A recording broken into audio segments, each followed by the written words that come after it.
Hello, welcome back to my channel. എൻ്റെ channel ആദ്യമായി കാണുന്നവരാണെങ്കിൽ ഒന്ന് സബ്സ്ക്രൈബ് ചെയ്ത് സപ്പോർട്ട് ചെയ്യണേ. നിധി സ്റ്റേഷനിലേക്ക് പോയിരിക്കുകയാണ്. ഡിവോഴ്സിനെ കുറിച്ച് ആരാണ് സ്റ്റേഷനിൽ റിപ്പോർട്ട് ചെയ്യുന്നത് എന്ന് അറിയണം എന്ന് പറഞ്ഞിട്ട് പോയിരിക്കുകയാണ്. അപ്പോൾ പോലീസ് സ്റ്റേഷനിൽ പോയിട്ട് പോലീസിൻ്റെ അടുത്ത് ചോദിക്കുന്നുണ്ട്, ആരാണ് ഇങ്ങനെ വിളിച്ചു പറയുന്നത്? ഞാനൊരു രണ്ടാമത്തെ പ്രാവശ്യമാണ് ഡിവോഴ്സിന് അപ്ലൈ ചെയ്യുന്നത്. അപ്പം മുടക്കുന്നത് എന്തിനാണ് സാർ? പോലീസ് സ്റ്റേഷനിലുള്ളവർക്ക് എന്താണ് അതിൽ കാര്യം എന്നൊക്കെ ചോദിക്കുന്നുണ്ട്. അപ്പോൾ എസ് ഐ വന്നിട്ട് പറയുന്നുണ്ട്, അത് നമ്മൾക്ക് എന്താ കാര്യം? കല്യാണം കഴിപ്പിച്ച് കൊടുത്തു, അപ്പോഴത്തെ സാഹചര്യത്തിൽ നമ്മളത് ചെയ്തു, പിന്നെ എന്തിനാണ് അതിൽ ഇടപെടുന്നത്? അത് അവരുടെ കാര്യമല്ലേ. അവിടെ എന്തെങ്കിലും ബുദ്ധിമുട്ടുണ്ടോ? ആരെങ്കിലും ഉപദ്രവിക്കുന്നുണ്ടോ?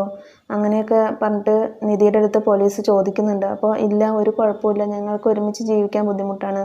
അപ്പോൾ ഞാൻ 2 പ്രാവശ്യമായി ഡിവോഴ്സ് അപ്ലൈ ചെയ്യുന്നു, പക്ഷേ സ്റ്റേഷനിൽ നിന്ന് വിളിച്ചിട്ട് എന്നെ വാർണിംഗ് തരാണ്, കൊടുക്കണ്ട എന്നൊക്കെ പറഞ്ഞിട്ട്. അപ്പോൾ എസ് ഐ ചോദിക്കുന്നുണ്ട്, എന്താണോ കാര്യം എന്ന്. അപ്പോൾ ഗോപി പോലീസ് പറയുന്നുണ്ട്, ഈ കുട്ടിയുടെ ഭർത്താവ് തന്നെയാണ് വിളിക്കുന്നത്, സുധീഷ്. ഈ കുട്ടിയെ ഭയങ്കര ഇഷ്ടമാണ്, ആൾക്ക് ഡിവോഴ്സ് വേണ്ട, പിരിയാൻ കഴിയില്ല എന്നൊക്കെ പറയുന്നത് എന്ന് പറഞ്ഞു. അത് കേട്ടതും നിധി ആകെ ഞെട്ടിയ പോലെ ഇരിക്കുന്നുണ്ട്. നിധി പിന്നെ ചോദിക്കുന്നുണ്ട്, ID പ്രൂഫ് ഇല്ലാതെ എങ്ങനെയാണ് മാരേജ് രജിസ്റ്റർ ചെയ്യാൻ കഴിയുക എന്നൊക്കെ ചോദിക്കുന്നുണ്ട്. അപ്പോൾ ഗോപി പോലീസ് പറയുന്നുണ്ട്, മാരേജ് രജിസ്റ്റർ ചെയ്യാൻ കഴിയും. സുധീഷിൻ്റെ കയ്യിലുള്ള മൊബൈലിൽ ഇയാളുടെ ആധാറിൻ്റെ നമ്പർ ഉണ്ടായിരുന്നു, അപ്പോൾ അത് നോക്കിയിട്ടാണ് ഞങ്ങൾ രജിസ്റ്റർ ചെയ്തത് എന്നൊക്കെ പറയുന്നുണ്ട്. അപ്പോൾ നിധി അന്ന് കല്യാണത്തിന് നടന്ന കാര്യങ്ങളൊക്കെ ഓർത്തെടുക്കുന്നുണ്ട്. സുധീഷ് പോയിട്ട് ഇവർക്ക് പ്രശ്നമൊന്നും ഉണ്ടാവാതിരിക്കാൻ വേണ്ടിയിട്ടാണ് സൈൻ മേടിക്കുന്നത് എന്നൊക്കെ നുണ പറഞ്ഞിട്ടാണ് നിധിയുടെ അടുത്ത് നിന്ന് മാരേജ് സർട്ടിഫിക്കറ്റിൽ ഒപ്പ് മേടിച്ചിരിക്കുന്നത്. പിന്നെ കല്യാണം കഴിക്കുമ്പോഴും അങ്ങനെ കുറച്ച് ചെറിയ കള്ളങ്ങളൊക്കെ പറഞ്ഞിട്ടാണ്. അപ്പോൾ അതൊക്കെ നിധി അവിടെ ഇരുന്ന് ഇങ്ങനെ ഓർത്തെടുക്കുന്നുണ്ട്. അങ്ങനെ നിധി വീട്ടിലേക്ക് പോകാൻ വേണ്ടി സ്റ്റേഷനിൽ നിന്ന് ഇറങ്ങി പകുതി എത്തിയതും സിദ്ധാർത്ഥ് വരുന്നുണ്ട്. എന്താ എന്നെ വിളിച്ചില്ല? വിളിച്ചു തന്നെ ഞാൻ വരുമായിരുന്നല്ലോ എന്ന് പറഞ്ഞ് കാറിൽ കയറ്റിയിട്ട് അങ്ങനെ വീട്ടിലേക്ക് വരുന്നുണ്ട്. അങ്ങനെ സിദ്ധാർത്ഥും നിധിയും കൂടെ വീടിൻ്റെ ഉള്ളിൽ കയറുമ്പോൾ സുധീഷ് നിധിക്ക് സർപ്രൈസ് ഒരുക്കാൻ വേണ്ടിയിട്ട് വീട് മൊത്തം അലങ്കരിച്ചിട്ടുണ്ടായിരുന്നു, ബലൂണും തോരണങ്ങളൊക്കെ കൊണ്ട്. അത് കണ്ടിട്ടും നിധിക്ക് ഒരു എക്സ്പ്രഷനും ഇല്ല. ആൾ എന്തൊക്കെയോ ആലോചിച്ച് ഇങ്ങനെ ചിന്തിച്ചിട്ട് നിൽക്കണം. നേരത്തെ കഴിഞ്ഞ കാര്യങ്ങൾ തന്നെ ആളുടെ മനസ്സിൽ കിടന്ന് ഇങ്ങനെ അലതല്ലിക്കൊണ്ടിരിക്കുകയാണ്. അപ്പോൾ സിദ്ധാർത്ഥ് കണ്ടത് നല്ല ആഘോഷത്തിലാണല്ലോ ഇവിടെ എല്ലാവരും എന്നൊക്കെ പറഞ്ഞിട്ട് പറയുന്നുണ്ട്. നിധിയുടെ മുഖം കണ്ടപ്പോൾ സുഭാഷും നികേഷൊക്കെ ചോദിക്കുന്നുണ്ട്, എന്താ പറ്റിയത്? മുഖം ആകെ ഡള്ളായിരിക്കുന്നല്ലോ, എന്തെങ്കിലും കുഴപ്പമുണ്ടോ? നിധി ഓക്കെ അല്ലേ എന്നൊക്കെ ചോദിക്കുന്നുണ്ട്.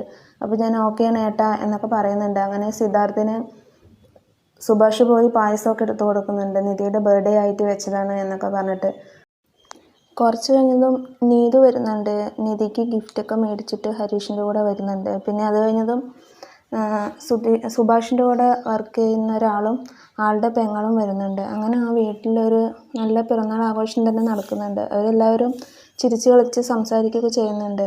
എപ്പോഴും നിധിയുടെ മുഖത്ത് ഒരു തെളിച്ചുമില്ല. ആളാകെ ടെൻഷനായിട്ട് ഇങ്ങനെ നിൽക്കുന്നുണ്ട്. സുധീഷിനെ ഇപ്പോൾ എന്തെങ്കിലും പറയണം എന്നുള്ള രീതിയിൽ തന്നെയാണ് ആൾ നിൽക്കുന്നത്. പക്ഷേ മറ്റുള്ളവരടുത്ത് സംസാരിക്കുമ്പോൾ അങ്ങനെ പെരുമാറണമെന്നല്ല, ചിരിച്ചിട്ട് തന്നെയാണ് ഹാൻഡിൽ ചെയ്യുന്നതും.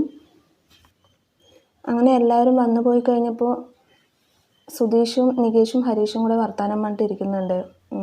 അങ്ങനെ നല്ലോണം സെലിബ്രേറ്റ് ചെയ്തു, നല്ല രീതിയിൽ തന്നെ കാര്യങ്ങളൊക്കെ അവസാനിച്ചു, നിധിക്ക് നല്ല സന്തോഷമായിട്ടുണ്ടാവില്ലേ എന്നൊക്കെ പറഞ്ഞിട്ട് അവരിങ്ങനെ സംസാരിക്കുന്നുണ്ട്.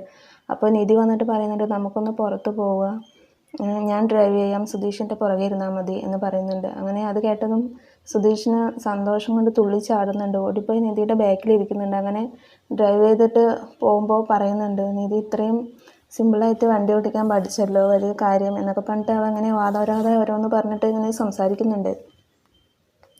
അങ്ങനെ അവരവിടെ ഒരു പാർക്കെത്തിയിട്ട് അവിടെ നിൽക്കുകയാണ്. അപ്പോൾ നിധി കടലിൽ നോക്കിയിട്ട് ഇങ്ങനെ നിൽക്കുമ്പോൾ സുധീഷ് സ്വന്തം പ്രതിരൂപത്തെ മുന്നിൽ കണ്ടുകൊണ്ട് ഓരോന്ന് പറയുന്നുണ്ട്.